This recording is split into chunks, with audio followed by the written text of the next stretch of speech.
नमस्कार। आज के इस विश्लेषण में हम एक ऐसी प्रॉब्लम की बात करने वाले हैं जिससे शायद हर कोई वाकिफ है। तत्काल टिकट बुक करते वक्त टिकट का पलक झपकते ही स्क्रीन से गायब हो जाना।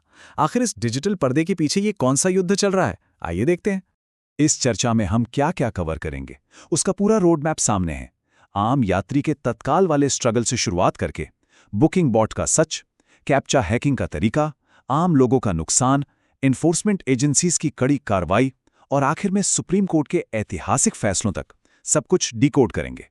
तो चलिए शुरुआत करते हैं पहले हिस्से से, तत्काल टिकट का संघर्ष। ये वो टेंशन भरा वक्त है जो रोजाना सुबह देश के लाखों लोग अपने कंप्यूटर स्क्रीन के सामने झेलते हैं।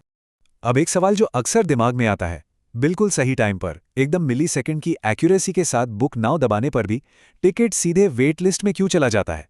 आखिर ये टिकट्स इतनी जल्दी हवा में गायब कैसे हो जाते हैं? इसका जवाब इस बेहतरीन कंपैरिजन में छिपा है। जरा ध्यान दीजिए, एक आम इंसान को मैन्युअली अपनी जानकारी भरने में लगभग 2 मिनट 55 सेकंड लग जाते हैं। वहीं दूसरी तरफ एक ऑटोमेटेड बॉट इस पूरे काम को, यकीन मानिए, 45 सेकंड से भी कम वक्त में निपटा देता है। ये एक सीधा अनफेयर एडवांटेज है। अब आते हैं इस कहानी के दूसरे भाग पर। रियल मैंगो और ANMS जैसे इल्लीगल सॉफ्टवेयर के अंदर आखिर क्या गेम चल रहा है? आइए इस हार्डवेयर और सॉफ्टवेयर की जुगलबंदी को समझते हैं। असल में ये कोई छोटे-मोटे ऑटोफिल ब्राउज़र एक्सटेंशंस नहीं हैं। ये सॉकेट लेवल पर ऑपरेट करने वाले हाईली सोफिस्टिकेटेड टूल्स हैं। यानी ये वेब ब्राउज़र को पूरी तरह से बाईपास कर देते हैं। ये एक ही वक्त में ना जाने कितनी फर्जी IRCTC आईडीज सिस्टम में पुश करते हैं। ऊपर से अपने डिजिटल निशान मिटाने के लिए प्रॉक्सी IPs और VPNs का इस्तेमाल करते हैं। तीसरे हिस्से की तरफ बढ़ते हैं, कैप्चा कोड को तोड़ना। सिस्टम की सिक्योरिटी को ये हैकिंग नेटवर्क्स कैसे भेदते हैं, ये जानना बहुत ज़रूरी है, क्योंकि यही सबसे बड़ा सुरक्षा कवच माना जाता था। आखिर ये कैप्चा होता क्या है? बेसिक लेवल पर ये एक सिंपल विजुअल टेस्ट होता है, ये वेरीफाई करने के लिए कि स्क्रीन के उस तरफ एक असली इंसान है या कोई ऑटोमेटेड मशीन। वो टेढ़े मेढ़े लेटर्स या इमेजेस सिलेक्ट करने होते हैं ना, बस वही, ताकि बॉट्स आसानी से अंदर ना आ सकें। लेकिन इन सिंडिकेट्स का पूरा ब्लूप्रिंट हैरान करने वाला है। स्टेप 1, सॉफ्टवेयर पैसेंजर डिटेल्स तुरंत ऑटोफिल कर देता है। स्टेप 2, आर्टिफिशियल इंटेलिजेंस और OCR टेक्नोलॉजी का यूज करके ये कैप्चा को 200 मिलीसेकंड से भी कम में डिकोड कर लेते हैं। और स्टेप 3 में बैंक OTPs को एक मोबाइल ऐप के जरिए सीधे सिंक कर लिया जाता है, सब कुछ पलक झपकते ही। अब चौथे हिस्से पर नजर डालते हैं, द अनफेयर ह्यूमन कॉस्ट। इस तेजी से चलने वाली डिजिटल जमाखोरी का आम इंसान की जिंदगी पर क्या असर पड़ता है? असलियत तो ये है कि इन सब की सबसे भारी कीमत आम जनता चुकाती है। सोचिए, किसी परिवार में कोई मेडिकल इमरजेंसी है, तुरंत जाना है और मजबूरी में 1000 रुपए के ऑफिशियल टिकट के लिए उन्हें इन दलालों को 4 से 5000 रुपए तक देने पड़ते हैं। एक आम परिवार के लिए ये आर्थिक और भावनात्मक रूप से कितना बड़ा बोझ है? ये धंधा कितना बड़ा है, वो इस चार्ट से क्लियर हो जाएगा। इन सिंडिकेट्स का नेटवर्क किसी मल्टीनेशनल कंपनी जैसा है। टॉप टियर पर सिस्टम एडमिन्स और डेवलपर्स बैठे हैं जो बिटकॉइन में पेमेंट लेते हैं।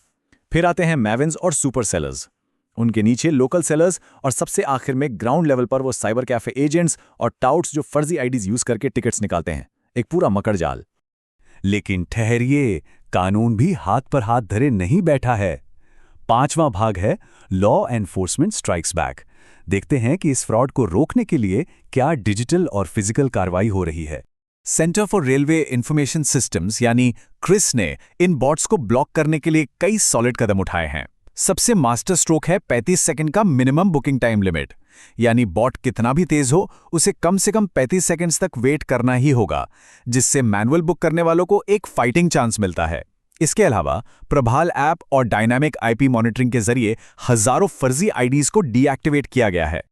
और ग्राउंड लेवल के फिगर्स देखिए, सिर्फ 2024 में रेलवे प्रोटेक्शन फोर्स ने 1,20,000 से ज्यादा गैर कानूनी टिकट जब्त किए हैं। इनकी टोटल वैल्यू कितनी थी? 53.38 करोड़ रुपए। ये विशाल आंकड़ा बताता है कि RPF पूरी ताकत के साथ इस ब्लैक मार्केट होर्डिंग पर लगाम कस रही है। अब आते हैं इस विश्लेषण के आखिरी और छठे हिस्से पर, रिजर्वेशन सिस्टम की अखंडता और निष्पक्षता यानी फेयरनेस को वापस लाने के लिए क्या नैतिक और कानूनी सीमाएं तय की जा रही हैं। यहां सबसे बड़ा हथियार है रेलवेज एक्ट का सेक्शन 143। ये सेक्शन बिल्कुल क्लियर करता है कि बिना परमिशन के रेलवे टिकट्स खरीदने और बेचने का बिजनेस एक अपराध है। चाहे आप इलीगल सॉफ्टवेयर बनाने वाले डेवलपर हों या उसे यूज करने वाले एजेंट, इस कानूनी ढांचे के तहत सबको सजा का प्रावधान है। और इन सभी एफर्ट्स को नई ताकत दी है सुप्रीम कोर्ट के एक लैंडमार्क जजमेंट ने। कोर्ट ने साफ तौर पर कह दिया है कि सेक्शन 143 ऑनलाइन ई टिकट्स और फर्जी यूजर आईडीज पर भी पूरी तरह लागू होता है। आरपीएफ के डीजी का ये बयान इसी बात की पुष्टि करता है कि बल्क डिजिटल होर्डिंग अब क्लियर कट एक पनिशेबल सोशल क्राइम है। पर यहां एक बहुत जरूरी लाइन ड्रॉ करनी होगी। एक तरफ होते हैं लेजिटिमेट एफिशिएंसी टूल्स, जैसे अगर कोई अपना थोड़ा वक्त बचाने के लिए सिंपल ब्राउजर ऑटोफिल यूज करता है अपने पर्सनल टिकट के लिए, और दूसरी तरफ है हार्मफुल बॉट एक्टिविटी, जहां सॉकेट लेवल स्क्रिप्ट्स का यूज करके प्रॉफिट के लिए पूरे सर्वर को फ्लड कर दिया जाता है। इन दोनों के बीच के इस नैतिक फर्क को समझना बहुत जरूरी है। तो इस चर्चा को रैप अप करते हुए एक ऐसा सवाल पीछे छूट जाता है जो सच में सोचने पर मजबूर करता है। एक तरफ एआई और हैकर्स हैं और दूसरी तरफ हमारी साइबर सिक्योरिटी। क्या ये डिजिटल दौड़ आने वाले वक्त में आम इंसान की मैनुअल बुकिंग को पूरी तरह से खत्म कर देगी, या फिर हमारा पब्लिक डिजिटल इंफ्रास्ट्रक्चर सच में इतना मजबूत हो पाएगा कि एक आम यात्री बिना किसी दलाल के अपना सफर तय कर सके? ये वाकई में आगे ध्यान देने वाला मुद्दा है। आज के इस विश्लेषण में साथ जुड़ने के लिए बहुत बहुत धन्यवाद।